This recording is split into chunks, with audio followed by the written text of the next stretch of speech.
In this video about Buddhist teachings, we will reveal 8 types of people whom we should avoid helping at all costs. 2 of these may surprise you, especially. However, before diving into the topic, listen to a story that will greatly contribute to understanding the lesson contained in this video. A long time ago, in a small Japanese village, there lived a farmer named Hiroshi, known for his kindness and willingness to help others. One day, Hiroshi found a snake trapped in a trap in his corral. Despite the potential danger posed by the snake, Hiroshi felt compassion and decided to free it, guided by Buddhist teachings on compassion towards all beings. Hiroshi took care of the snake, fed it, and provided a safe place for it to recover. However, as soon as the snake felt better, it bit Hiroshi and escaped. Wounded and surprised, lamenting how the animal treated him this way, Hiroshi remembered the words of Buddha, who said, "The nature of all beings is as it is, it cannot be changed, only understood." Hiroshi realized that the nature of the snake was such that it would bite no matter how much help it had received. This story, like many other Buddhist stories, teaches us that some people, like that snake, do not change their nature no matter what. It reminds us of Buddha's words, "Just as the lily is pure in the water, both good and evil reside in the human heart." Sometimes, in our desire to help, we may ignore important signs, which eventually leads us to be hurt by others. It is important to know whom we are helping and understand that not everyone will appreciate our efforts. Imagine that your energy is like a battery. Some people recharge it, while others drain it faster than a phone with 1,000 apps open at the same time. Does that sound familiar? Each of us has encountered both types of people along our path.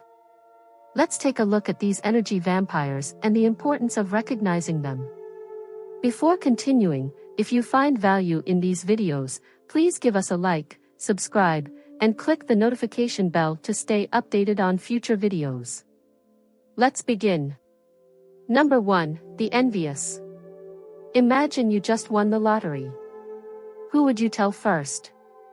Before you start making a mental list of all those people, let me share an interesting fact. According to a study conducted by Harvard University in the United States, 70% of lottery winners experience a decline in their personal relationships after their win. The main reason for this is envy. However, you don't need to win millions to experience the destructive effects of envy. From job promotions to a new relationship that makes you happy, the envious are always lurking, ready to launch their poisonous arrows of disapproval and resentment. Psychologist Sarah Prasai, in her book The Philosophy of Envy, suggests that envy arises when we perceive a gap between what we have and what we believe we deserve. It's as if we have an internal cosmic justice meter that goes haywire when someone else gets something we think should be ours.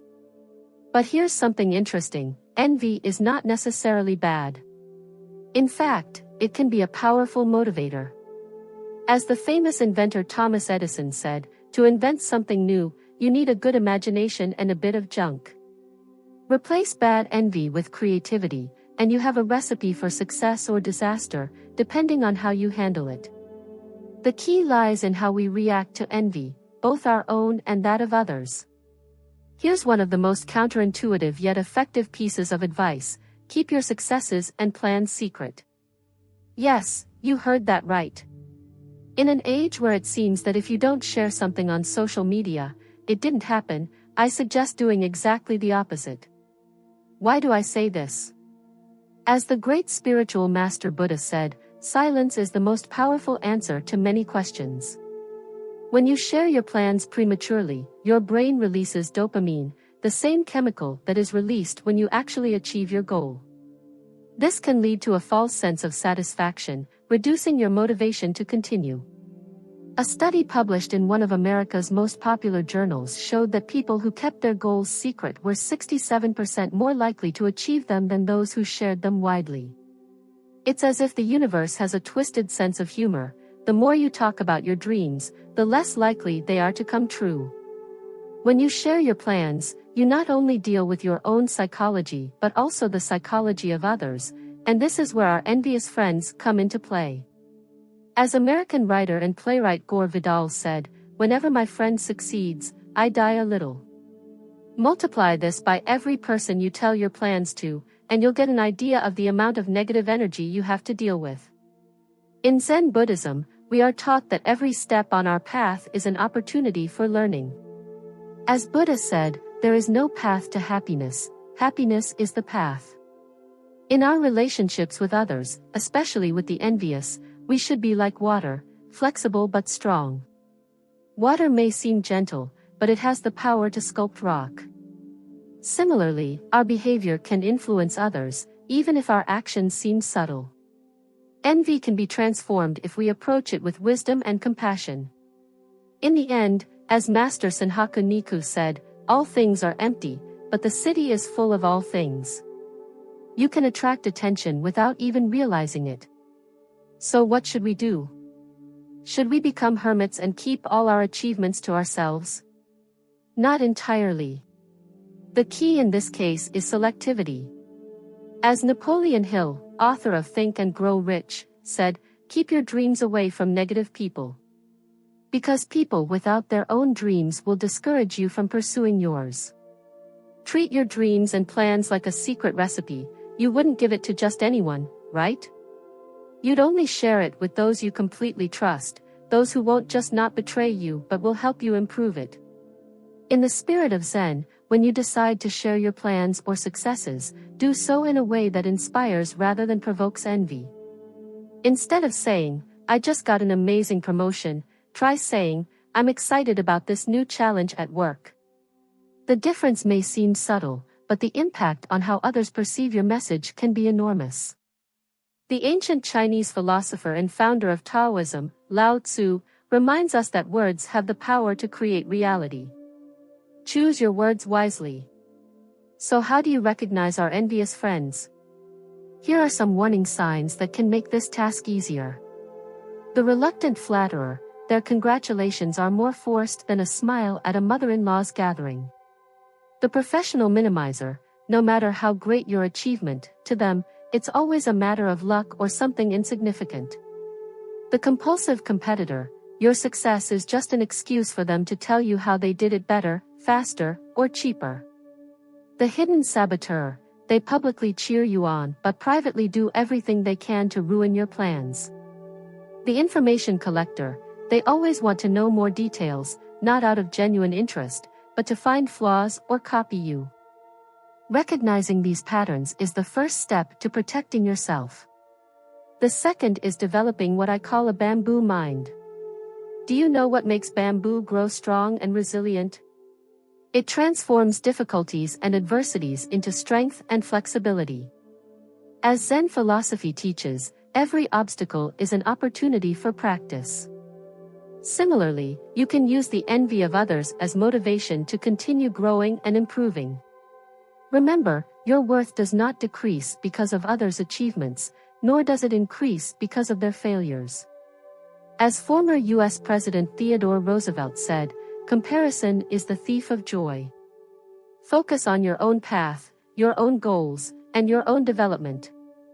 Zen Buddhism teaches that the path to enlightenment is one each person must walk alone. As Master Shunryu Suzuki said, each of us must cross our own ocean by ourselves. Envy often reflects the insecurities of others. The next time you feel an envious gaze, smile, not because you enjoy someone else's discomfort, but because you have discovered a sign that you are on the right path. In the spirit of Zen, smile with compassion, understanding that others' envy is an expression of their own suffering. In summary, being selective about whom you share your successes and plans with is not a matter of selfishness or arrogance but of protecting your energy, maintaining your motivation, and shielding yourself from toxic envy. The next time you have big news or an emotional plan, take a deep breath, smile to yourself, and treat it like your most precious treasure. Decide to share it only with those who will genuinely be happy for your success. Remember, the greatest success is the one that others notice on their own and doesn't need to be announced to the four winds. Let your achievements speak for themselves.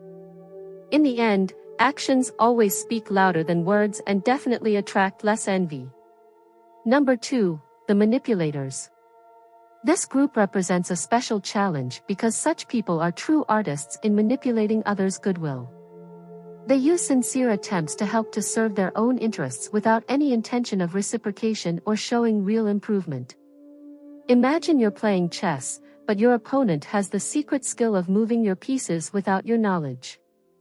That's the strategy of an experienced manipulator. Don't worry if you're just realizing that there may be someone like this in your surroundings. Today we will learn to recognize their tricks and defend ourselves from their cunning. As Master Shunryu Suzuki said, the most important thing is to find a balance between calm and action. When dealing with a manipulator, it's crucial to stay calm and be aware of your actions. Manipulators use our emotions to achieve their goals. They may offer help but with hidden agendas. They may make you feel guilty or indebted to them, or they might manipulate your good intentions to make you do what they want. One common tactic is to make you feel like you owe them something for their help, or to present themselves as the victim in order to gain sympathy and leverage. Here are some signs that you might be dealing with a manipulator. The expert on guilt trips. They make you feel like a bad person for not helping them or for setting boundaries. The overly complimentary. Their praise is excessive and often feels insincere, as though they're buttering you up for something. The constant martyr. They frequently talk about how hard their life is and how they always put others first, but never seem to make any real changes. The persistent requester. They ask for help in small, seemingly harmless ways, but these requests add up and start to feel like a burden. The hidden agenda holder. They offer help, but their motives are not clear, and their actions seem to have hidden costs or strings attached. The key to dealing with manipulators is to maintain a clear understanding of your own boundaries and to be wary of unsolicited offers of help. Manipulators thrive on confusion and the lack of clear boundaries. Set firm limits on what you are willing to give or do, and don't be afraid to say no. As Buddha said, the root of suffering is attachment. When you are too attached to the need for approval or the desire to help everyone, manipulators can easily take advantage of your good nature. In Zen practice, we learn to observe our thoughts and emotions without getting entangled in them. Similarly, when dealing with manipulators, observe their behavior objectively without getting emotionally involved. This will help you to avoid being manipulated and to respond in a way that is calm and measured. Number 3. The complainers. You know the type. They seem to have a permanent cloud hovering over their heads. Their life is full of problems, and they take every opportunity to share these problems with anyone willing to listen. Listening to a complainer can sometimes feel like a drain on your emotional energy, as if you're running on a treadmill that never stops. In Zen Buddhism, we are taught that suffering arises from our attachments and aversions. Complaints often come from a place of deep-seated dissatisfaction or resistance to what is. Buddha's teaching reminds us that the mind is everything. What you think, you become. So, when dealing with complainers, it is important to remember that their constant negativity reflects their own inner turmoil. Here are some signs that you might be dealing with a chronic complainer. The perpetual pessimist. Everything is always going wrong in their life, and no amount of positive news or solutions seems to change their outlook. The professional victim. They constantly see themselves as the victim of circumstances, blaming others for their problems. The drama queen/king. They exaggerate their problems to make them seem more significant than they are. The excuse maker. They have a reason for why they can't improve their situation, but these reasons are usually more about avoiding responsibility than actual obstacles. The sympathy seeker. They fish for sympathy and attention by constantly talking about their issues, hoping to get others to validate their feelings of misery. Engaging with complainers can sometimes be a losing battle, as they often resist positive solutions and prefer to remain in their state of dissatisfaction. As Buddha said, the mind is everything. What you think, you become. By focusing on your own thoughts and responses, you can maintain your own emotional balance without being dragged into their negativity. In Zen, we learn to observe our own thoughts and emotions with detachment. Similarly, when dealing with complainers, it is important to maintain your own emotional balance and not get pulled into their negative spiral. If possible, gently guide them towards positive thinking and action, but understand that you cannot force them to change. The best approach is often to set boundaries around how much time and energy you invest in their complaints. Number 4, the chronic depressives. This category is a bit more serious. Chronic depression can be a debilitating condition, not just for those who suffer from it but for those around them. Supporting someone with chronic depression requires a lot of empathy and understanding. However, there is a fine line between supporting someone and becoming overwhelmed by their constant need for emotional support. Buddha's teaching on suffering and compassion reminds us that while we should have compassion for others, we must also take care of our own well-being. Helping someone who is constantly in a state of emotional distress can drain your energy and affect your own mental health. As Buddha said, you yourself, as much as anybody in the entire universe, deserve your love and affection. Taking care of yourself is not selfish, it is necessary to be able to offer support to others effectively. Here are some signs that you might be dealing with someone with chronic depression. The emotional black hole. They seem to absorb all the positive energy around them and leave others feeling drained and hopeless.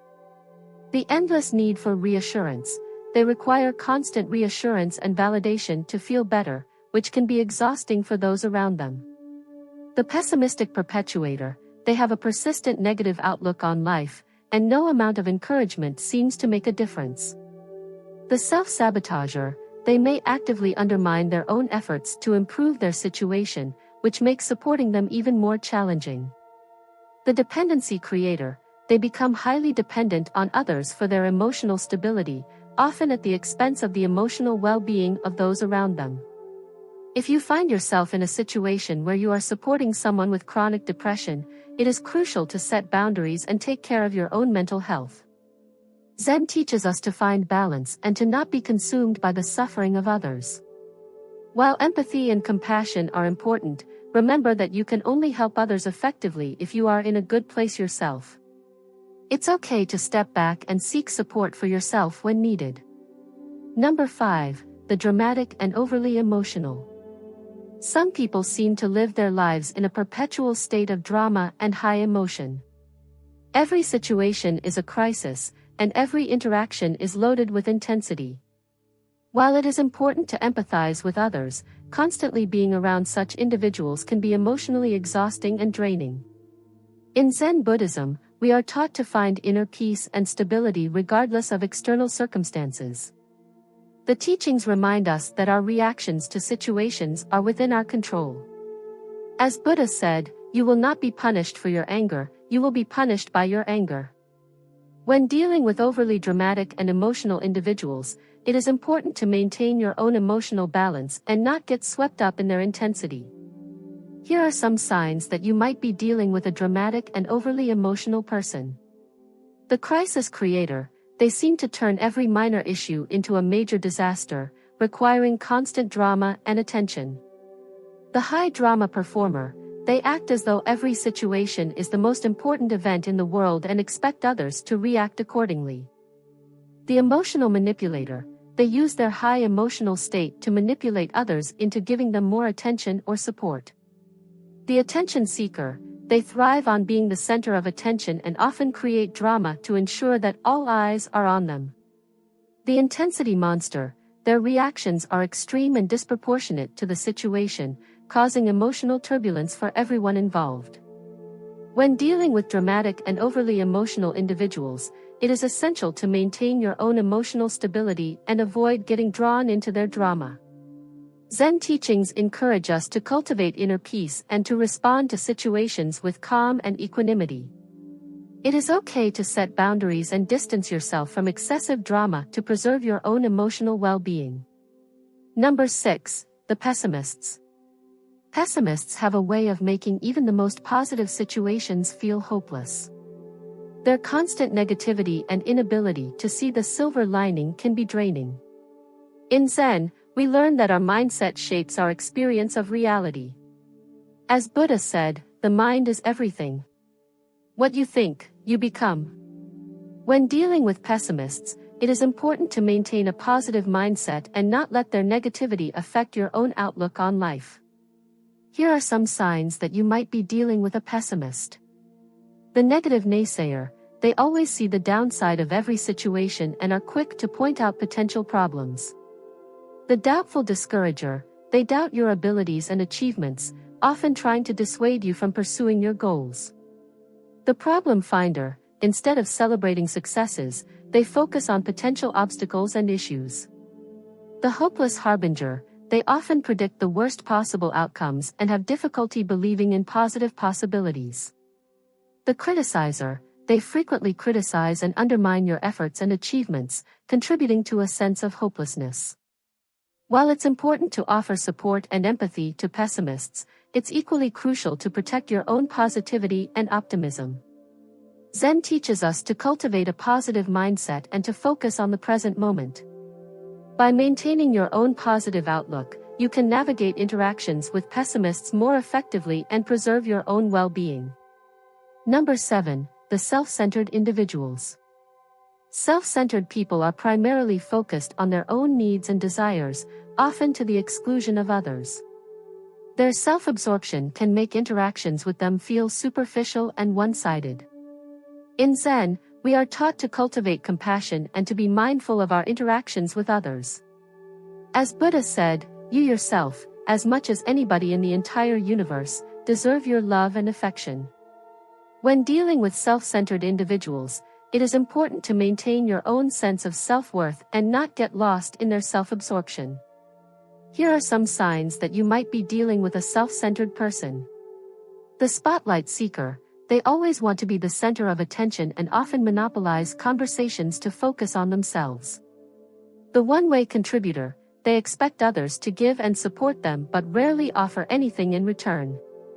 The self-absorbed listener, they listen to others only to find ways to relate the conversation back to their own experiences. The unempathetic, they show little interest in other people's feelings or experiences and often disregard others' needs. The manipulative user, they use others to get what they want without considering the impact on those around them. When interacting with self-centered individuals, it's essential to set clear boundaries and avoid being drawn into their self-centered behavior. Zen encourages us to practice compassion and to focus on our own inner development.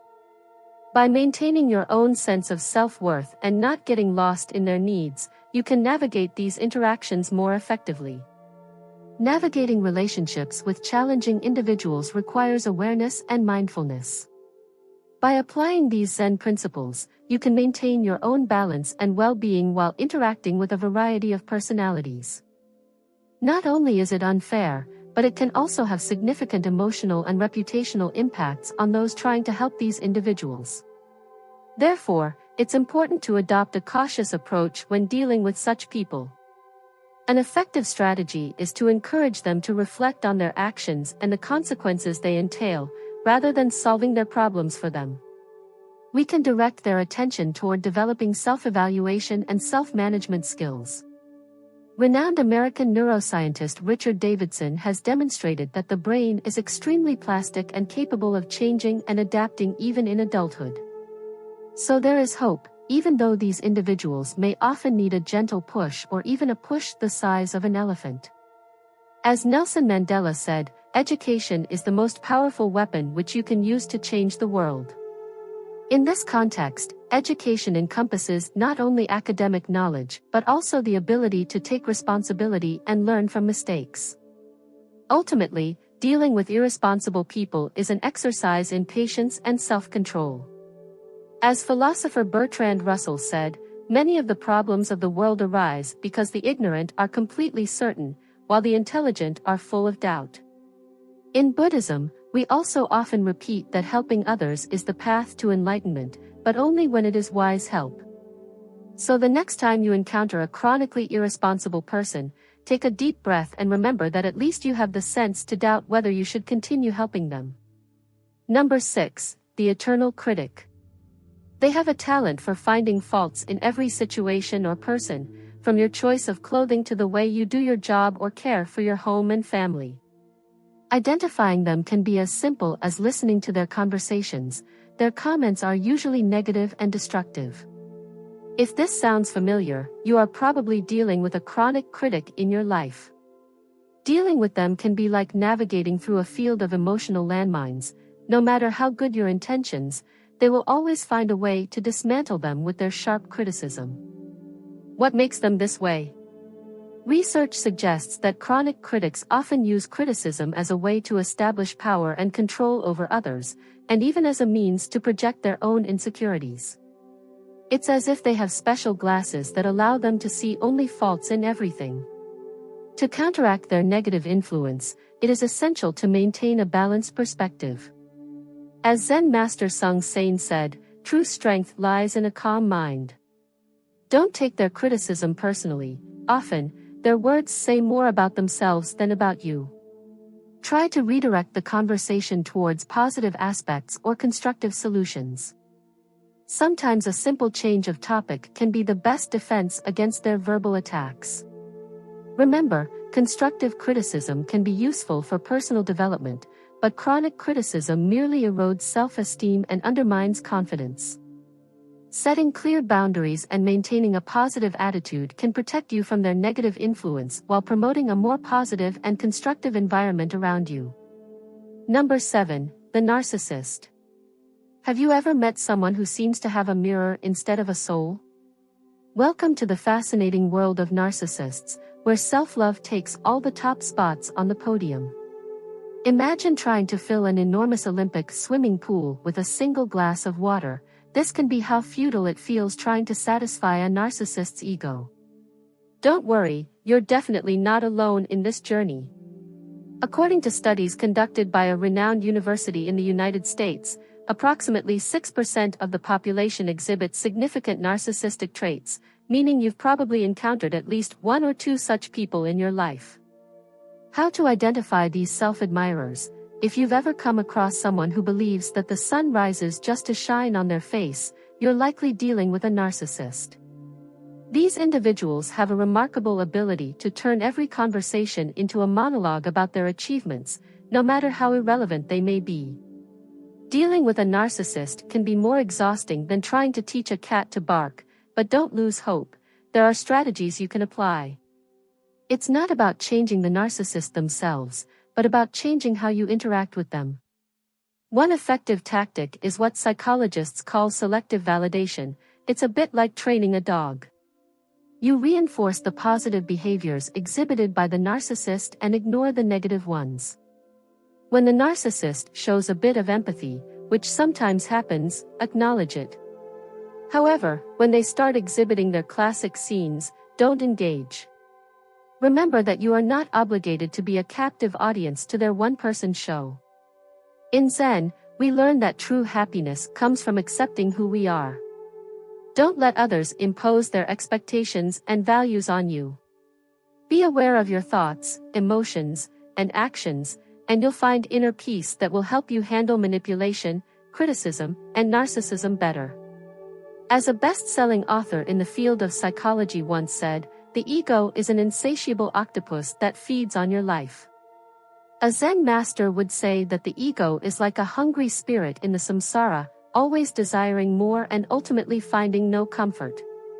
Don't let narcissism in your life be that octopus or spirit. However, be careful not to confuse healthy self-confidence with narcissism. As Zen masters say, confidence is like a calm lake reflecting the beauty of the sky, while narcissism is like a stormy ocean that destroys everything in its path. The difference lies in the ability to empathize and the constant need for admiration. A self-assured person can genuinely enjoy the successes of others, like a Zen monk who rejoices in the awakening of his peers. In contrast, the narcissist views such successes as a threat to their own greatness. Dealing with a narcissist can be challenging but also an opportunity to strengthen your patience and compassion. Observing the narcissist can teach us much about the nature of desires and illusions. Through that observation, we can see reflections of our own internal barriers and struggles, allowing us to draw conclusions and grow personally. Number 8. The opportunist. Imagine encountering someone who always seems to be lurking, looking for every opportunity to gain something at the expense of others, regardless of the consequences. That's the opportunist, someone who skillfully takes advantage of others' generosity or resources without offering anything in return except their own comfort. As Zen Master Nath said, happiness is only possible when we stop waiting for it to come from outside and start creating it from within. Opportunists, on the other hand, seek happiness externally, in the resources of others, without realizing that true happiness can only be found within oneself. However, don't confuse the opportunist with someone who genuinely needs help. The difference lies in the pattern of behavior and reciprocity. As a psychologist from Harvard University recounts, opportunists are experts at making you feel guilty when you don't meet their expectations. In Buddhism, it is said that guilt and shame should be understood and transformed rather than allowed to control our lives. Detecting an opportunist can be tricky, as they often hide their true intentions under the guise of collaboration and mutual well-being. A key sign to identify them is observing the lack of reciprocity. They always receive help but rarely return the favor or collaborate equally. Managing an opportunist requires setting clear boundaries and being aware of your own resources and personal limits. As Zen Master Dogen said, understanding the limits of your power is the beginning of true strength. It is crucial to establish clear expectations from the beginning. Define what you are willing to offer and what you expect in return. Promoting reciprocity is also essential in this case. Encourage the opportunist to contribute equitably to the relationship, whether by sharing responsibilities or defining roles and expectations transparently. From a psychological perspective, opportunists reflect a combination of low empathy and high opportunism. As Buddhist Master Chogyam Trungpa said, true compassion is selfless and does not expect anything in return. By understanding how to identify and manage opportunists, you can protect your emotional integrity and maintain healthier and fairer relationships. It's true that giving and receiving are fundamental in any healthy relationship, but when you realize that you are always giving and receiving nothing in return, it's time to reconsider the situation. Investing energy and effort in people who undervalue your contribution can be emotionally draining. It's better to direct that energy toward more equitable and satisfying relationships where your actions are recognized and valued. As Zen Master IQ said, life is too short to waste it on people who cannot see your light.